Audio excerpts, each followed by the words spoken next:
Welcome, everyone. I'm here today with, this is Josh Schertz from Bull Moose Marketing. We're here today with Ron Mattocks, also from Bull Moose Marketing, and Hannah Brenner. And just a couple quick housekeeping things before we get started. Welcome to Influencer Shouldn't Be a Dirty Word, to DMOs. Just a few things. I have everyone muted. So for better or for worse, grab that cup of coffee, turn the radio down so you can hear, but we have you muted, so no coughing or sneezing will be heard by everyone else. No embarrassing, strange noises, don't worry. If you have any questions, please type them into the chat feature and I'll read them to the group and we can get some conversation going. Feel free to type them in at any time, and then when there's sort of a natural break between slides or at the end, I'll throw those out there.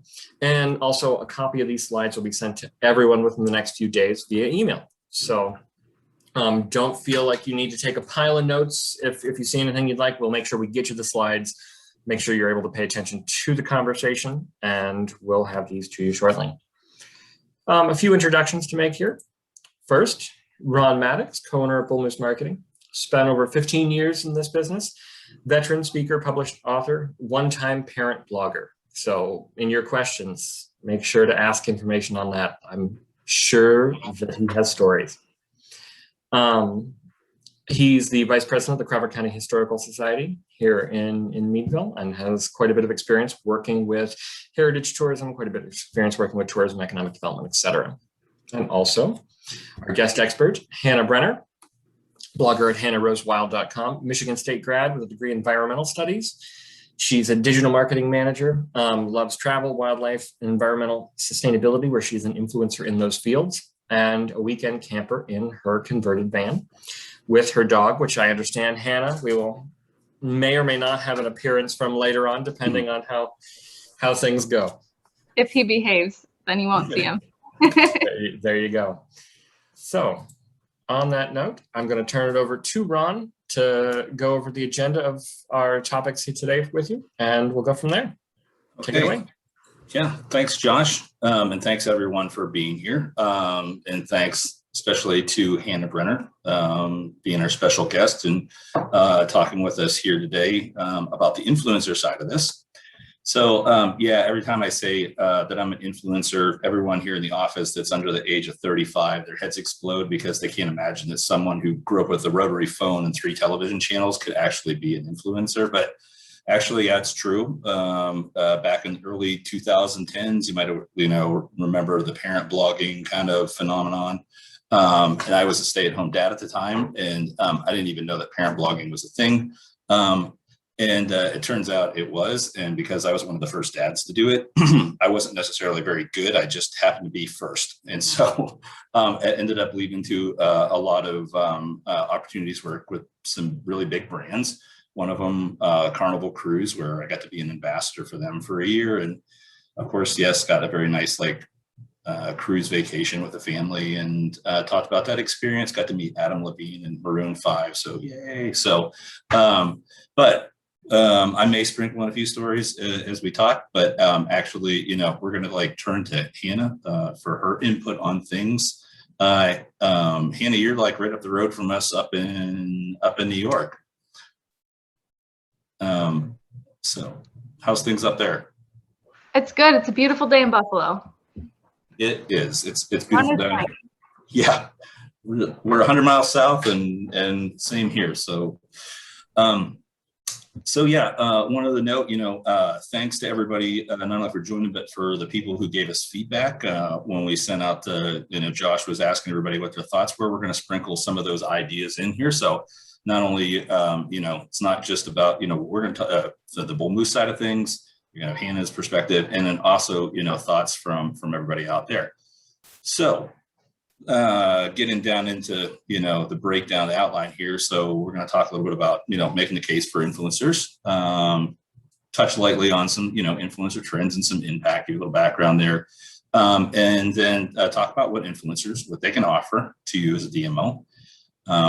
And from there, we'll talk about, okay, let's just get an understanding of the landscape there and get everybody on, familiar with it. I know we've got people representing different organizations, big and small. So, there's going to be different experience there. We'll get everybody on the same page as far as what we're talking about, and discuss a little bit about where you can find influencers, And then, what are the influencers you're looking for in that? Then we'll get into structuring a good program, some general objectives and expectations that you can take and set, and then, working with your stakeholders in that. And then finally, we'll, talk a little bit about launching a plan, launching an influencer campaign, and then kind of how to plan that, how to manage it, and then return on investment and analytics that, you can look at. So that is that. So starting off, making a case. So I know some of you might look at that picture and go, ooh, influencer, that guy's never paid an electric bill a day in his life. He's, there with his selfie stick. But okay, we know that there's, varied perceptions of influencers and the influencer marketing. Oh, it's a fad. Or, not sure if these people are like really professionals, and how do you really know if they're a professional? And we'll talk about some of that. Okay, this is a, back in the day story, but yeah, early on, when influencers and, bloggers were starting to come online, brands didn't know how to kind of work with them. Agencies didn't know how to work with them. Even the influencers, the bloggers themselves didn't even know, quite how to take and package them. And yeah, you certainly had people out there that were definitely unprofessional. They would hold brands hostage and say that they would give them bad reviews. They didn't get, the swag that they wanted, just really creepy stuff. But since then, it's really evolved, and it's really become a huge business, as you'll see. Some of the other comments, we heard back, it takes too much time to figure out who, who's good and who isn't. And then, when you do, have an influencer, you have the opportunity, you don't really have the resources at hand to take and manage that program or manage a campaign because you got too much else going on.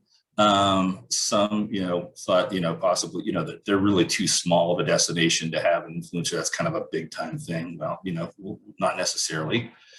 And then, it comes down to a couple other things, is the pay to play worth it? Yeah, I recognize that, influencers and influence marketing is, definitely something that could be effective, but, how, is it worth prioritizing? And how do I actually show the return on all of that? So let's give a little background as far as, trends and impact in that. And there are a ton of trends, ton of things that you can, dig up out there and see, but, just some quick highlights. Influencer marketing, according to Business Insider here this year, is expected to, grow to be worth about 13.8 billion. That's, a little chunk of change there. Suggests a little bit of viability, not so much a fad.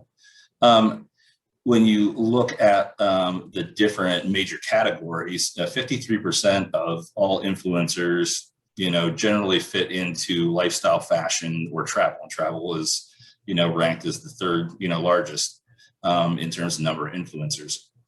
Other data, 86% of people, and according to a survey from the influencing travel, said that they were influenced by just user-generated content. So, that people are, definitely paying attention to that, and it catches people's eyes. And then, also according to the Digital Marketing Institute, businesses, can earn $5.20 for every dollar they spend on influencer campaigns, and they, got a way that they, mark that out. But so there's definitely, this is just a snapshot to kind of show the viability of influencer marketing in that. And oh, by the way, as we've gotten through COVID here, because it's forced us to be online, that's the projecting that digital adoption has jumped by 6 years. So not only now you have even more people that are on the internet and have plan on to continue using it, even though we're coming out of the other side of COVID. So your online presence becomes all that more important, and influencers are going to be a big part of that. So let's, talk a little bit about what the influencers offer. So Hannah, this is this is kind of your area. So I'm going to let you talk through this. Sure. I mean, I'm passionate about travel, about birds, and that's what I have to offer is my passion and the fact that this is something that I go out and do anyways. So it's something that I care about, and I've been posting about for a long time. So I've built up a small following, but people that care about where I'm going, what I'm doing, what birds I'm out seeing. And I've noticed that people are starting to ask me questions about, oh, well, where did you go? Hey, if I go to Colorado, what did you do? Is it worth going here? People ask me. So that's when I really started to share more and post more. And I think that that's something I have to offer is the authenticity and trust of those followers that I've built. And direct access to a captured audience. Again, that's something that I've really taken the time to curate and to try to reach people who care about the same things that I do. Yeah, a way to indirectly engage that audience, kind of the same thing. Yep. Yeah, and you talked about the birds end of things, and we're going to show some of that here later on. But like, what's great is that, like, as you or other influencers, you're able to take and contextualize, use kind of your expertise and your interest to take and contextualize your destination through storytelling, which is huge because you can have a product or you can have a destination and list out the features and everything else. But when somebody comes along and can tell that story, then it makes it just all the more alive for them. And then, we're going to show, the content, you're getting creative content and you're getting it in multiple forms across multiple digital channels and stuff. And, that's a big deal too. Sometimes it's channels that, the destination, they might not even be on. So there's a whole new audience that, that's being, that destination is being exposed to. So, one of the things when we were going through this, it, dawned on me is that, like, from a marketing standpoint, we think about this for our clients. I mean, there's a high degree of value to all of this, and it's really hard to put a price on passion and authenticity and that engagement. I mean, that's the things that, like, when we're creating content for other clients, we're like hoping for. But as an influencer, when you come along and you're able to take and do that, like, man, that's just like really, really, that's a really, really big deal. It's like that cherry on top. And as a destination, as you think we get into like talking about vetting, influencers, this is kind of some things you look at. Some of the stuff should like show through in those influencers in their content. So kind of taking a step back, thinking about like where do influencers fit in a marketing strategy. And for some of you, if you were, at our last webinar, Heritage Tourism starts with a marketing strategy, then this model will look familiar to you. And I'm not going to take and spend the time to go through the entire thing when the slides go out. However, down there in the bottom, there's a link and you can watch the recorded webinar on that. But, no surprise, we're talking about, working with influencers. It's going to be on the high end of things in that awareness stage of the funnel. It's going to be, in your budgets, probably under media buy. If you've got, them doing guest blogging, then, it's going to be your website, your blogging. And then also in, your social media where you're, sharing or, retweeting or, all that. But also, some of it can fall into that differentiate stage too, where that influencer is providing help content that makes it easier for, somebody that's thinking about your destination to make a decision too. So ideally, you're creating that awareness with that expanded audience, but then at the same time, think about like, they can move somebody down the funnel a little bit closer to making the decision with, content that's going to be helpful for them. So, okay. We'll get into like understanding the influencer landscape here in a broad sense. I think, really the question you want to ask yourself, okay, are influencers, are they right for me and my destination? So fundamental question to look at, hey, do they fit within your overall strategy and goals for what it is that you're trying to take and do? In a lot of cases, sure. This year gets a little bit tricky. Some of the people that we talk to, sure, it would be great, but in terms of like their overall strategy, they're just trying to get their stakeholders back online. And so, influencers might not be as high a priority as what they were in the past. So that, maybe not this year, maybe next year, but that's where your starting point is going to be. Next thing is going to be time. Do you have the actual time to take and, dedicate towards influencer campaign or program, and is now the right moment? And I mentioned about, the COVID into things. Hey, this year might not be the right year. or it might not, maybe it's not the right season even. So time, in a couple dimensions are going to be a factor. And then budget, we kept, alluding to this.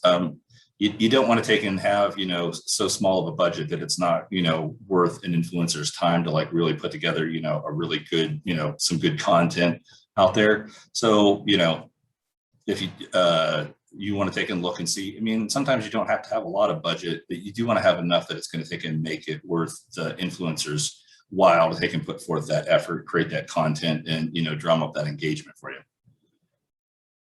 And then, what's your level of experience working with influencers? Hey, if it's a first time, well, you're going to want to take and start off on the small end of things, kind of dip your toes into the water here, and as you plan things out. Or, maybe you're a little bit, you have worked with influencers in the past, and is it, the right time to take in, if you have an opportunity to work for somebody like really, really big on the higher end of things, does that level of experience, match up, and how comfortable are you with that? Basically, don't bite off more than you can chew. Otherwise, it could be a bad experience for everybody. And then as you look at, an influencer, you start narrowing it down. You want to look and see, like, how does that influencer's trustworthiness and authenticity like translate? Go through the comments, read through, what's that engagement look like? Are people going down and just giving like, little one-word comments or that sort of thing? Or are they really into the content and really, enjoying it and adding, some worthwhile feedback and that to the influencer? Then, last thing, and probably the most obvious, is, does your destination match up with the influencer's audience, their values, and their voice? If there's influencer, if they all are, if they are a history, on the history end of things, you don't have any strong history, well, probably not a good fit. One of the things Katie Williams, director of Visit Athens, Georgia, one suggestion she had is that, she likes to go through that influencers, their Instagram feed. And if she can picture her destination in that feed, then she knows that that's probably a pretty good fit. So that's, that was a pretty good tip there. So levels of influencers. So yeah, there's, a little bit of a spectrum here as far as influencers and who to work with in that. And it really comes down to what the size of their following. So you got on the macro end of things, 35,000 to over 1 million, followers.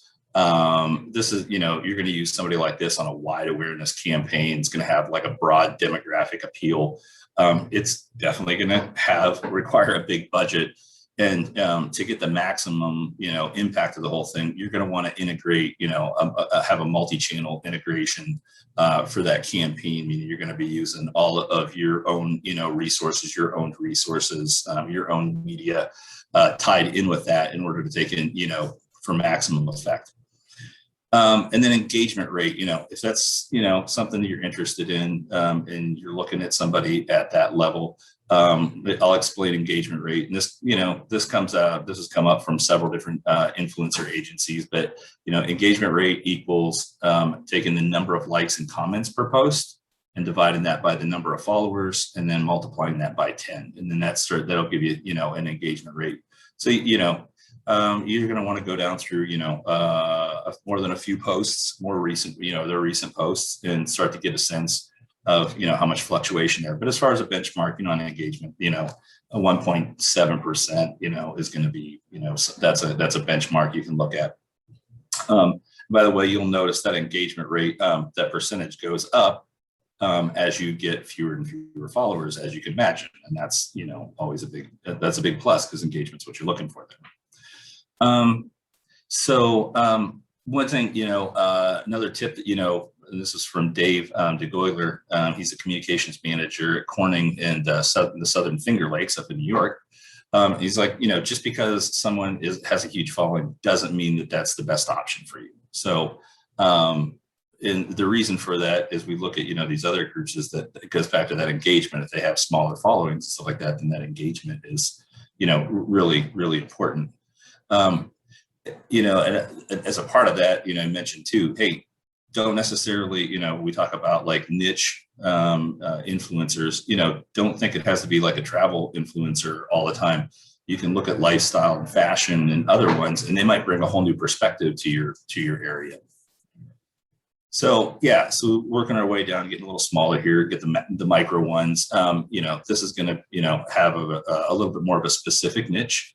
You're going to get a little bit more engagement, like we said, looking at probably a medium budget, but you're also looking at like higher content quality as well, and that should be a trend that's going to carry on through here as you work your way down. So then we get down to the nano size, smaller following, of course, but like very hyper targeted reach or hyper targeted audience, much more engaged. Budget's going to be, we'd say budget friendly.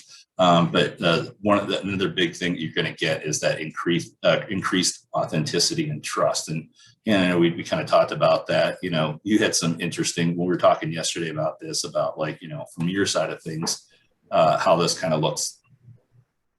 Yeah, I find that in that nano space, for me, I do have a lot of engagement, and I think it's related to the different types of content that I post. It took me a while to figure out where I fit into that digital space, especially with Instagram, because I didn't know where me as a person fit into the content that I like to create. I like to travel. I like birds and wildlife. I did not like taking pictures of myself for a very long time. But I started, realizing that I was going all these places, and I would get home, I would have beautiful photos, but you couldn't tell I was there. So that's when I started shifting a few years ago, and I was kind of made myself do it. I was like, get there, hand someone else the camera, like get a tripod, you're there too, and you should take pictures. And I just didn't think anyone would care. But once I started taking and posting more photos where I was in them, I started growing, and people started caring more and connecting with me and wanting to connect with me. So I very purposely try to post landscapes, which I love, birds, which I love, but also mix myself and what I'm doing into there to try to create those connections. And I think that my engagement has to do with that. I think I have good engagement with my bird photos. I think I have good engagement with pictures of me and traveling in the van. I think that those percentages might overlap a little bit, but I also think that there are people who follow me that maybe don't care when I post a picture of me and my dog in the van because it's not a hooded warbler, and that's totally fine. I'm still trying to figure out exactly how those engagement rates overlap, how they're separate, and keep diversifying that content how I want to. Yeah, no, that's great. I mean, the thing that really stuck out is that engagement into things like, and you can engage with people like on different levels with different interests in that. And your following is small enough that you can, have that personal touch. And so like, from a destination standpoint, like, they feel like they have access to the destination kind of through you because, you're so personable in that. Yeah, and I have people ask me, oh, how is it taking the dog in the van? Or, oh, did you like this campground? I do have people reaching out to me about that, which I think is really fun. Yeah, stuff like you wouldn't think about. Yeah.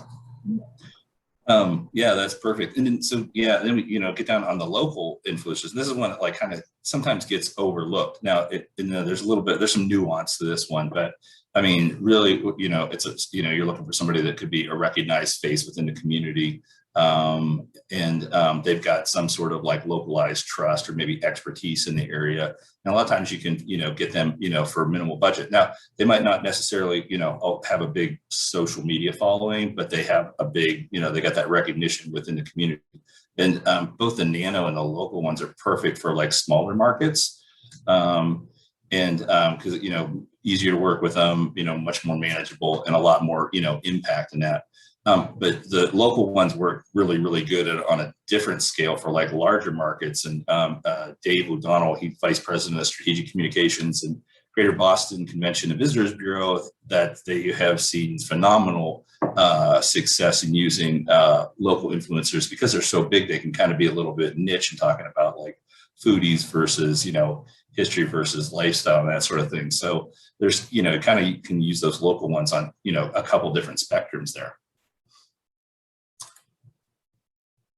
So all this probably sounds great to you. Now you're probably wondering, okay, maybe I want to, let's go finding influencers, Well, there's, more than a few ways you can do that.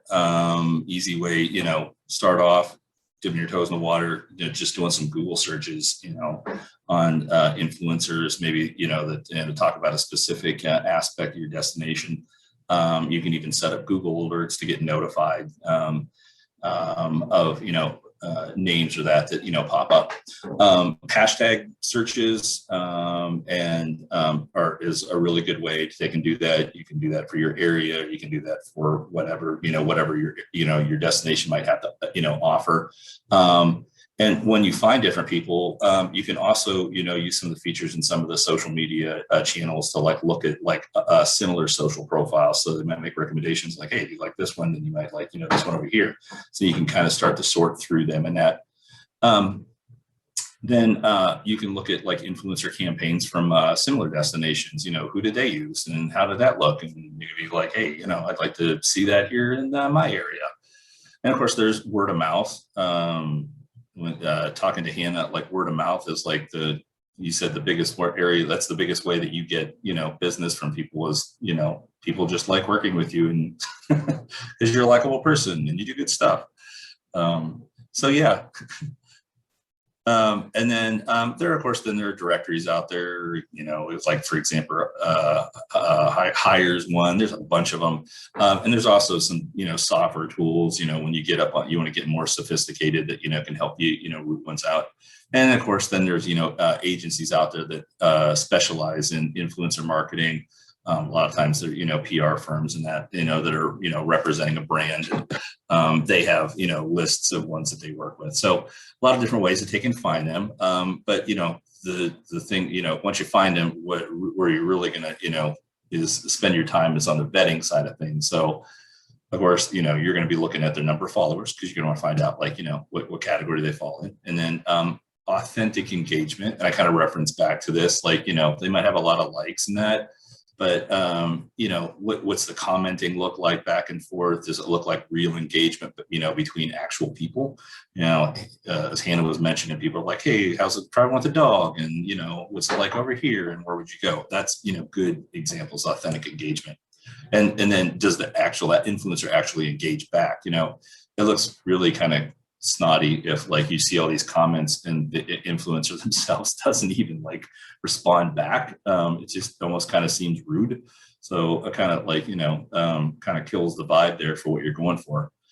You want to take and look at what channels they're using and what's the quality of the content. You can pretty quickly tell if they take the time to with their photos. Do they put a little filters on them or with their videos, what's the quality of the video itself and how authentic it is. It doesn't have to be highly edited, but is what they're talking about, is that interesting and or are they just spouting off the same sorts of things. And then professionalism, as you're looking at some of these things, your earlier things, you're going to start to get a sense of hey, this person has, they're pretty sharp. They look like, that they can do business, in stuff that they, how they talk, on their website and their about sections and that. They've got, maybe pricing models and stuff ready. A big thing is a media kit. Do they have a media kit available or upon request? So that saves you having to ask a lot of, questions as a destination and that, but just having that, makes you look professional. And then, when you talk to them, can they give you samples of some previous campaigns and, outcomes and that, look like that they were meaningful in that. So let's look at it from the influencer side. What are influencers looking for? And so, Hannah, we were talking about this, yesterday. I'll mention on the fair compensation and the things. I remember back in the day when I was an early influencer, compensation was a big deal. And a lot of bloggers and stuff were willing to take and do stuff for free because they just wanted the name recognition. But when we think back to all the things, what influencers have to offer, all that stuff, all that value, there needs, the compensation, they deserve fair compensation for, giving them access to that audience that they built. And I know, you were talking, some of the other things in here. I'll let you kind of like, speak to a few of these from your personal standpoint. To me, I just think it's important to note that anytime you're putting up an ad or a sponsored post, you are hopefully not, but in some ways potentially jeopardizing that trust that you've built. If some people don't like that, if people aren't looking to follow someone who is posting ads. So as much as some people might say, oh, influencers, it's easy, you don't have to do anything, that's some of the stigma that's around it. But really it's about keeping that trust with the followers, because that often means more to me than, a lot of the potential opportunities I could be doing. And as an influencer or as someone who is posting and doing this kind of work, that's something I take heavily into consideration when thinking about posting something. That is like a tremendous point, because that goes back to that authenticity, like you talked about, like, these influencers that give influencer marketing a bad name. You can tell that's all about it's very mercenary for them. It's all about like, what can I get out of it? Instead of really caring about like their followership. That's like huge. So a back in the day story, when Carnival approached me, I was like, well, I don't know. I don't want to take and compromise, my writing, because then it looks like I'm doing it for a brand. And I said that to my wife at the time, and she goes, oh no, we're going on that cruise and I don't care what you're compromising. So that was a different kind of influencer at that point. So we went, and actually it was a great experience. But part of it was like making sure that like you said, I was really worried about that audience and losing them and be like, he's a sellout. But no, actually, I just talked about an authentic, experience, how the kids had a great time. And it didn't talk about like all the features, it just told a story. Yeah, that is a huge point. Thank you for making that. So compensation, relationships, you do want to take increase your followership, you're meshing your interests with your goals. And this is another really good thing, Hannah, that you were talking to us about, was that, awareness to causes and social responsibility. And here in the next slide, I'll let you, take over, because I was really fascinated by this. Sure. So one of the biggest things that I would say I'm interested and passionate about is birds. And a lot of people look at me and they're surprised. They're like, you don't look like what I would picture as someone who would go out bird watching. And that's exactly what I'm trying to share, is that a lot of the audience that goes out bird watching, and a lot of the people who do that and donate to organizations like the Audubon and care about what's happening to birds, are people that are older. And what's going to happen in 10 years, in 20 years, if other people don't start to pick up this hobby and care about birds and about what's going on in the environment. So that's something that I post about a lot. I post about my cat, which sounds goofy, but outdoor cats are a huge issue in killing native species of birds. They kill billions a year. It's just really important. And so that's one of the things I'm trying to influence, is just other people my age giving it a try, becoming interested in birds, seeing that they're cool and fun. And that's I would say one of my main focuses in what I do. Yeah, there's no way that I could have talked about it as a bullet point and conveyed it, passion and authenticity like you just did. You totally put that into context. Now I'm really upset with my cat at home because, Well, it's also unbelievable the sort of connections I've been able to make. I was in Morocco and I met this college professor who was from Boston but was living in Australia, and we were at this random camping in the Sahara Desert place, and we had dinner together and breakfast, and we followed each other on Instagram. And I am not kidding, once or twice a month he sends me a picture of a bird and says, "What is this?" It's a kookaburra or something in Australia, which I actually was able to ID most of the birds I wouldn't know there, but he recognized that that's something that I cared about, and then thought of me when he would see birds and sends them to me. And it's a really cool and interesting way I've been able to connect with someone. And I can't wait to go fly out there someday and go birding in Australia with him. It's just a cool thing that I'm glad I've been able to talk about. And I find that the more I talk about it, the more people talk back that maybe weren't interested before, but are like, oh, this seems really cool. Like, she is outside all the time taking pictures of birds. Maybe I should try that. Yeah, that's awesome. Yeah. So everybody, that's what you want from an influencer coming to your area, is to be able to take and talk about your area just like that. So thank you. So now that you're all excited and excited about birds too, how you want to take and, think about structuring out your campaign or your influencer program. So, and what you're looking to do, you want to take and set everybody up for success. So first thing, right off the bat, establish, okay, what's the goal that you want to take and achieve in working with an influencer? Do you want to bring people in? Do you want to bring awareness to something? Do you want to reach a new target demographic? Define what that goal is going to be, and, make sure that matches up to what, that influencer actually does, and their values and how they view, that topic or, what it is you're trying to highlight. And then you're going to want to think through okay, what would you like the influencer, what do you want them to highlight during their visit when they come to the area? Now you got to be careful. You don't want to be too controlling, but there's some things that are going to be important that, that influencer is going to want to know about that they might not know about. The other thing is don't think about just highlighting, your destination as a product, and that think too about what are things that maybe the influencer won't know about your area that they need to be sensitive to. So right now, there's obviously, a lot going on as far as us looking back into our history and, how, there's a lot of things that are cultural that, have been portrayed a certain way, throughout the years. And now, there's a lot of, destinations are really sensitive to that, and they're starting to tell the real story, of what happened in those areas. Well, you want to take and, share that with influencer if it's appropriate, because, you want them to have the full context so they can share that full context, with their readers and their followers as well.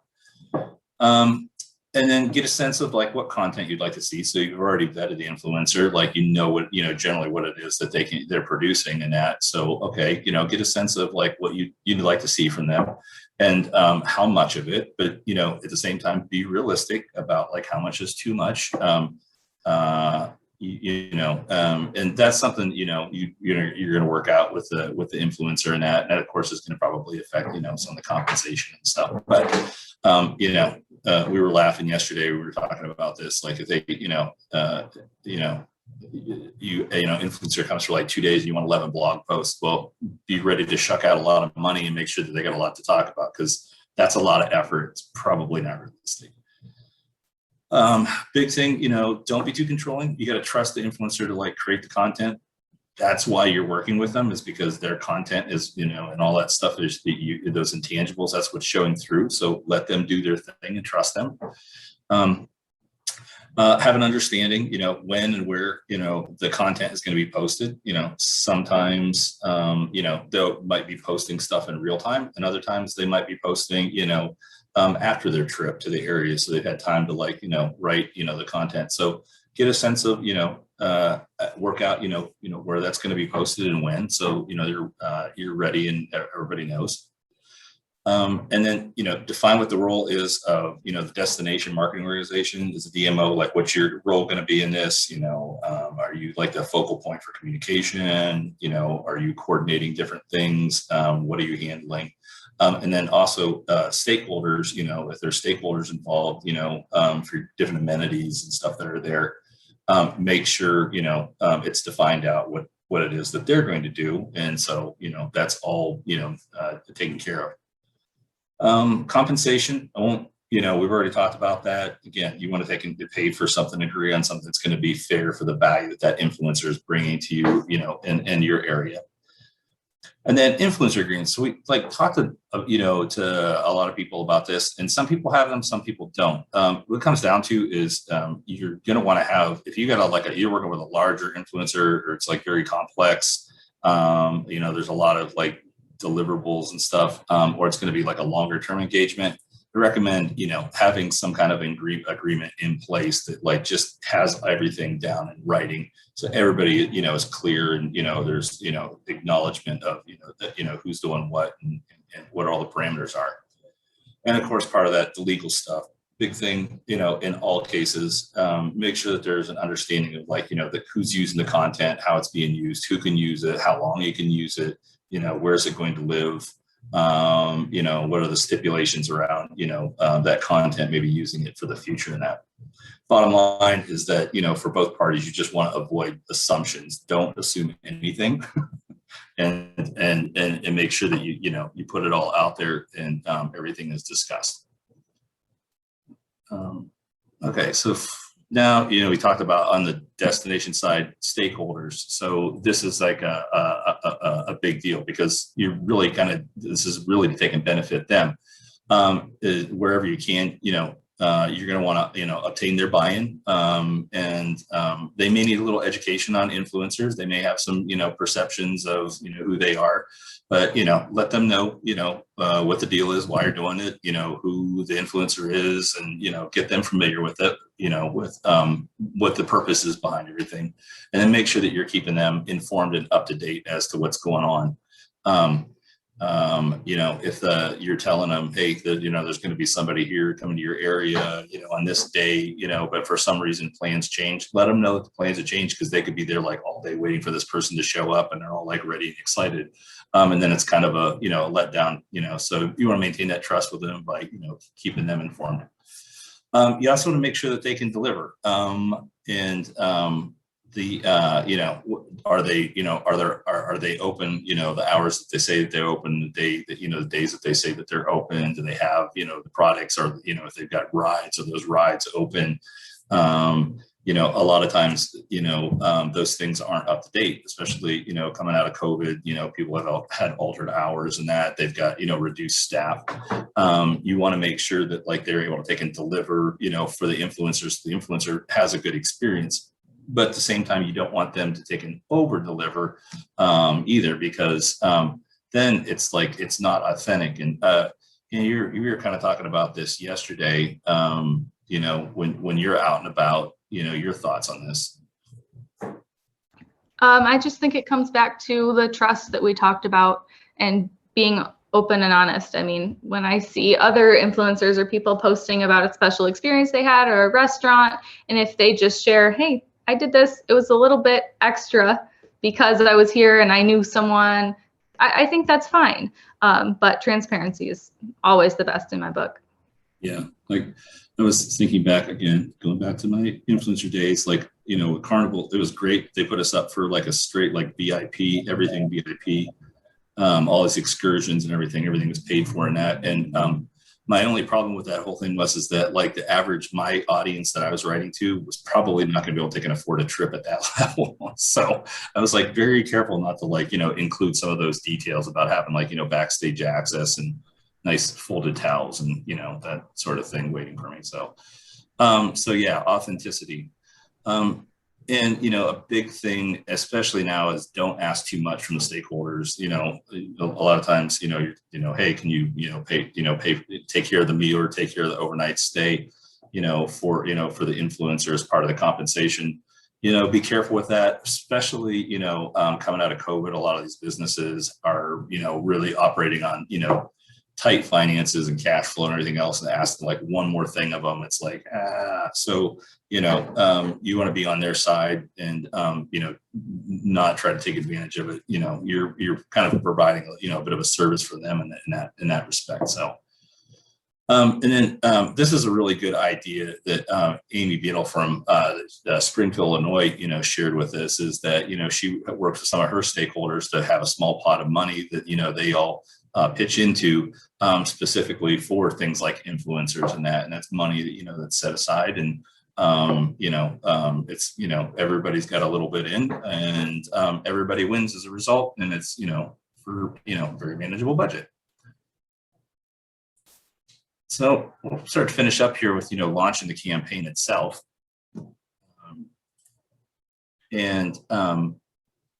Now what you're going to do is you're going to map out, some general itinerary for them, or maybe not, we'll talk about that here in a little bit, but you want to make sure that itinerary, lines up with, spots that are going to match up to, what the influencer, like who their audience is. And then, but, as part of that, there's kind of a little bit of you don't want to take an overdo it. And, Hannah, you had a really good comment yesterday talking about this. And let you like share that with everybody. I mean, I think it'll work well if you plan it kind of like I plan trips, which is that I want to do the work ahead of time so that my time there is well spent. Wherever I'm going, I've got a limited amount of time and I want to spend it well. So I plan the things that I want to do. I put them in order and pick a couple things a day, and I try to not overbook myself. But I also really try to not underbook myself. So I'll always have in my itinerary, in my Google Doc, however I make it, a few extra things for each day, for each location where, okay, if this thing was closed and I wasn't expecting it to be, or if I got there and it was boring, or I was done in 10 minutes, or it's raining, or something happens, I'm not wasting my time on my vacation or on my trip or whatever I'm doing trying to find something else to do. I did a 2-week trip in Iceland, car camping the whole time. And with that, we didn't really have to plan specific places to be every night, because at that point, I don't know if it's still true, you could just camp wherever you wanted in Iceland. As long as you weren't in a city, you just pull over, you set up your tent.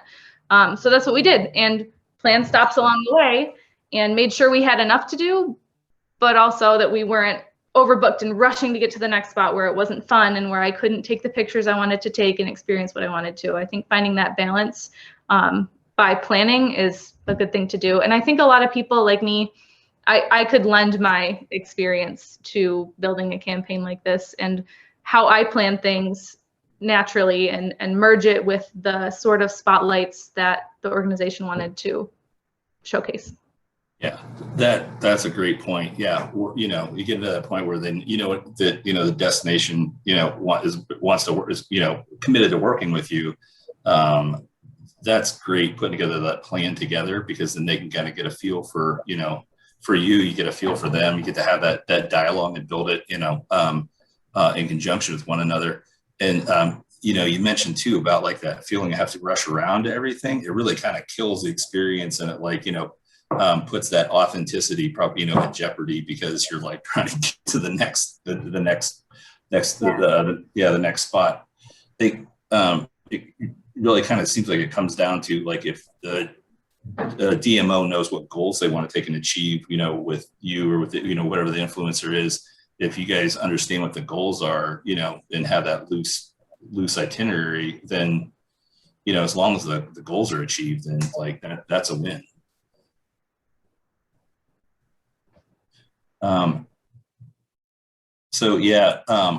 Whoops. Let's go back up. Yep. Okay. Sorry. I think Josh is trying to move me along here. Try to make it easy on the influencer too. So, give them all the relevant hashtags you think are going to come into play, if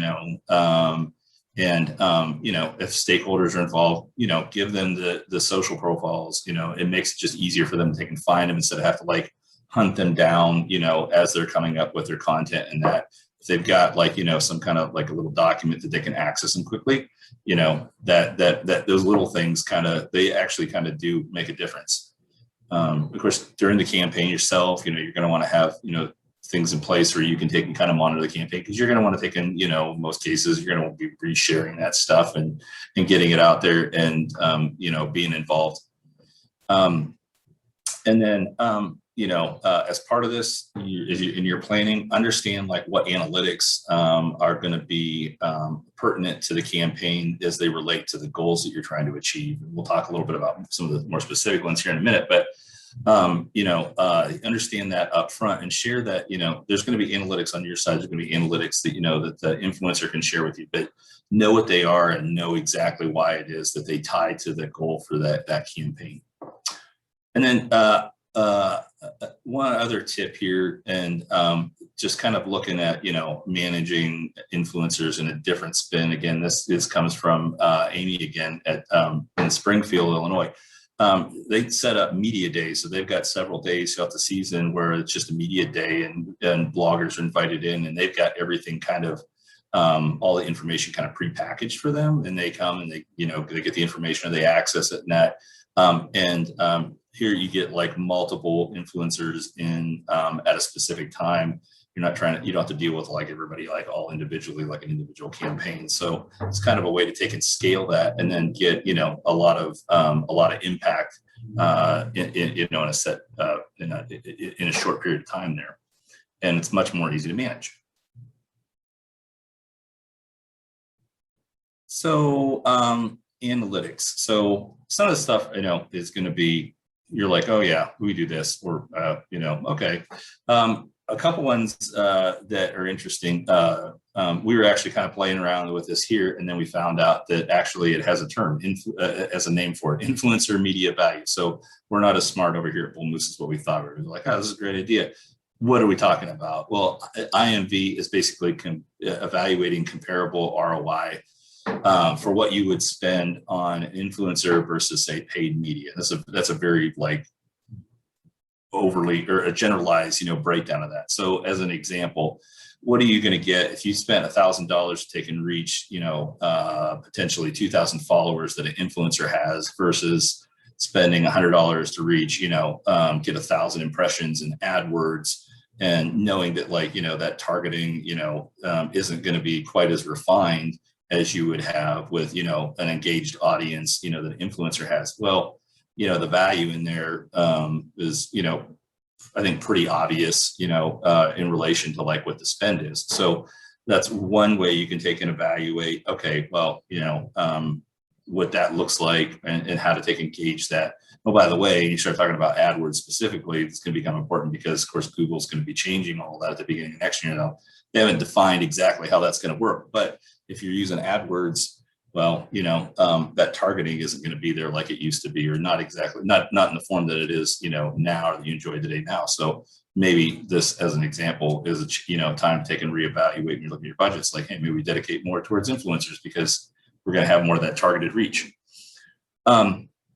Another one is in-house cost evaluation. So think about it this way: is and this is almost kind of a justification of what you can make a case for using influencers. It's like take and figure out what it is that you're as the your staff how much their salary is. Break that down on like an hourly basis and figuring your markup in that, or cost for copywriters, or and get a sense of like what the price is on that per hour, and then evaluate that against, okay, well, if I'm having an influencer create this amount of content and over a set up period of time, how much would that cost me and our staff internally, or myself internally, to take and do that same amount?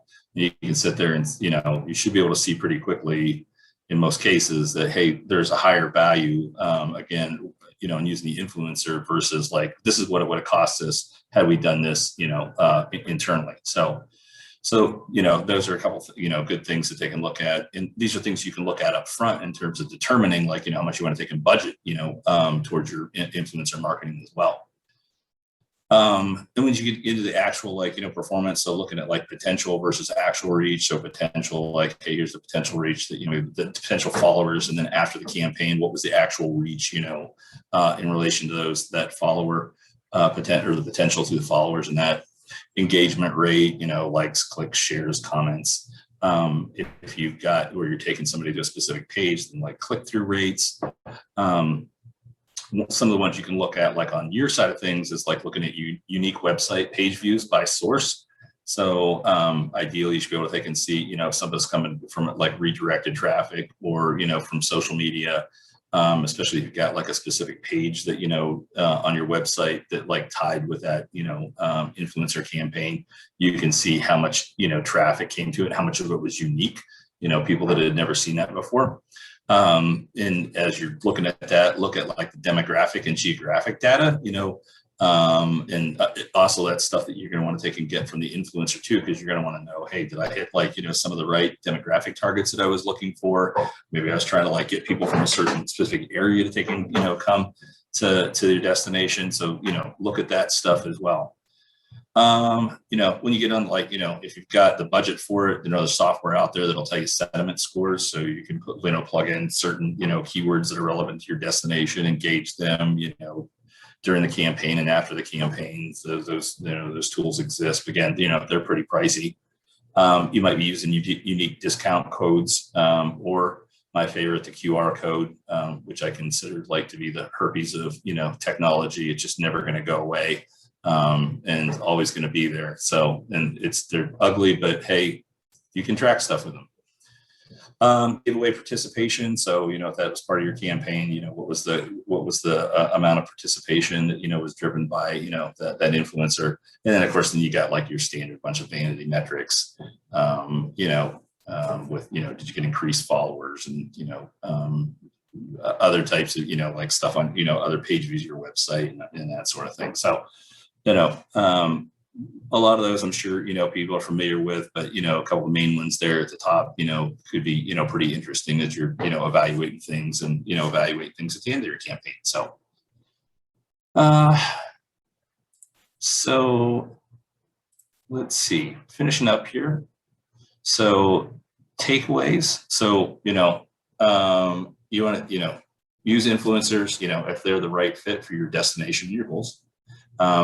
You want to define, what's going to be the win for not just your destination, but for your stakeholders and for the influencers. It should be a win-win-win. Everybody, it should be a positive experience for everybody, and it should benefit, everybody. Take the time to vet your influencers thoroughly. Taking that time up front can, save a lot of headaches later on down the road. And along with that, setting up like really clear expectations and making sure that there's no assumptions between, all the parties there. And then letting the influencer do their thing.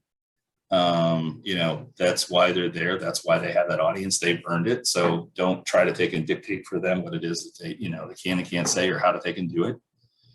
And then again, determine those metrics that are going to take that are aligned to your goals, and work out ahead of time with the influencer which ones that you would like for them to take and share with you, so you can include that like in your final campaign report.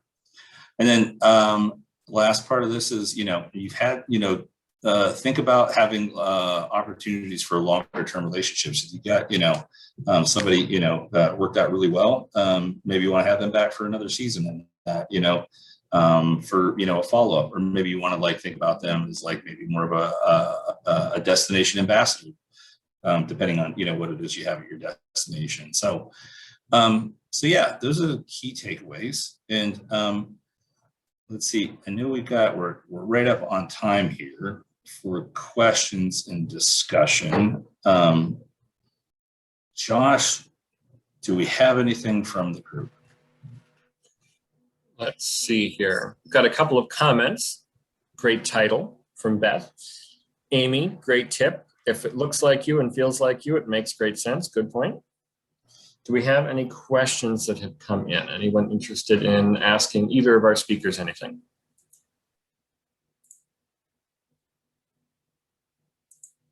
Like 4:30. It's beautiful outside. Well, it's here on the East Coast. Everybody's like, so. Oh, from Catherine, how would you assess the amount of influencers that are ideal for a location? Ooh, let's see. That's a good one. Well, sure, there's probably going to be a lot of nuance to that one. So off the top of my head, I would say, okay, it depends on, the influencer, not as a cop-out, but like, what it is, are they focusing on? What's their area? And then, how engaged is that audience that they have? If there's something specific, very specific that you want to take and show off about your destination, I would say, somewhere in that nano, micro, area is going to be probably closer down on the nano side of things, is going to be probably the right size, and assuming that they have the engagement and stuff to go with that. I don't know, Hannah, do you have any thoughts? Yeah, I think it depends on the location, and how much tourism is already happening there, what you're trying to highlight, if you're trying to reach new audiences. I think it depends. Yeah, I would maybe even use you as an example. So we know we've got a campaign coming up here in the future in Northwest PA.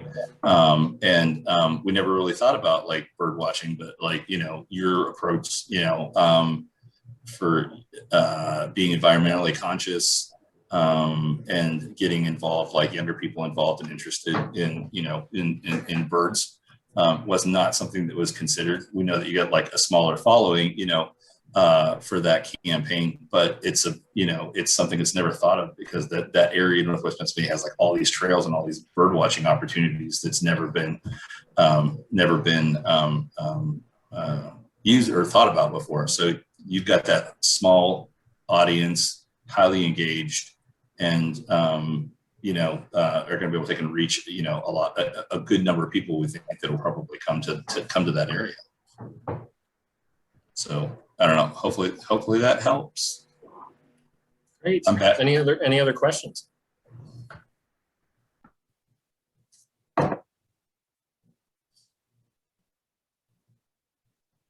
All right. Well, if you have any other questions that come up after this is over, feel free to. Amy says thank you all. If you have any other questions that come up, feel free to reach out to us, and we can happily pass them along to either Ron or Hannah and get you some answers there as well. Before we go, want to invite everybody to our next webinar here in June. Details will be coming out, but it's going to be, leveraging your marketing strategy to obtain funding. So I know everybody's interested in funding, and we're going to be presenting that in sponsorship with the Louisiana Trust for Historic Preservation. So more details to come. So, thank you everyone for coming. Thanks everyone for their input, on the, their feedback and that. And Hannah, thank you very much for being here and presenting your side of things. That was just perfect, everything you had to say. Well, I'm glad I had fun. Good. All right. With that. All right. Thank you, everyone. Have a great day. Mm-hmm.